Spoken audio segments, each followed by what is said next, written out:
Buonasera e ben ritrovati con l'informazione flash di New Sicilia, i principali titoli del pomeriggio. Riunione tecnica sul progetto del ponte sullo Stretto di Messina al Ministero delle Infrastrutture e dei Trasporti tra il titolare del Dicastero Matteo Salvini e il Ministro dell'Ambiente e della Sicurezza Energetica Gilberto Pichetto Fratin.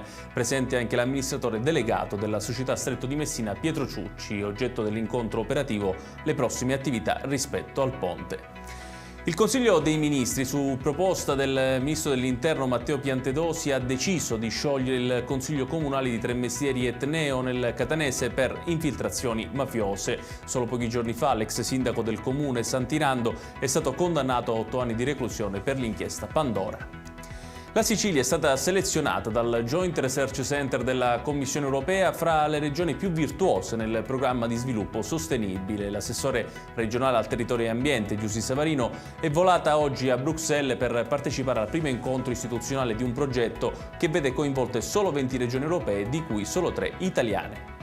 Non si placano le polemiche interne al centrodestra in Consiglio Comunale a Catania. Diversi esponenti della maggioranza hanno attaccato, chiedendo le dimissioni, il presidente del Consiglio Sebastiano Anastasi, che in un'intervista ha difeso i colleghi del partito dell'MPA assenti in aula durante la votazione sul piano regolatore del porto, levata di scudi degli autonomisti che hanno difeso l'operato di Anastasi. Chiudiamo con il meteo. Sarà ancora una giornata contraddistinta da piogge, quella di domani in Sicilia, maltempo che colpirà in particolare il litorale ionico e quello tirrenico, con rovesci anche a carattere temporalesco, miglioramenti in serata, allerta meteo gialla per le province di Catania, Messina, Palermo e Trapani. Ed è tutto per questa edizione. Tutti i dettagli su queste notizie li trovate come sempre sul nostro sito www.newsicilia.it. Grazie per averci seguito e buon proseguimento di serata.